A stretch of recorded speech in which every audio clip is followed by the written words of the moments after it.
প্রেসিডেন্টও করছি, কিন্তু তারা তো হেল্প করতেছে না। দেখি যদি আমি একটু কথা কম, 2 ঘন্টা কোনো ব্যাপার না।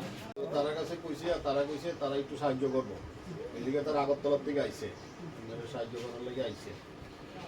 না তারা এরকম করে, মানে ওই যে মানুষের পরিবারে এই নিয়ে আমি অনেকবারই এসেছি। আসলে ওরা খুব আর্থিকভাবে খুব কষ্টের মধ্যে দিয়ে যাচ্ছে। প্রায় মানুষের মা ফোন করে, মানুষের মিসেস ফোন করে। আমি দৈনিক সংবাদ ট্রাস্টের যিনি চেয়ারম্যান সঞ্জয় পাল, যিনি জেনারেল ম্যানেজার আছে মিহির বাবু, ওদেরকে আমি বলতাম ওদের কথা।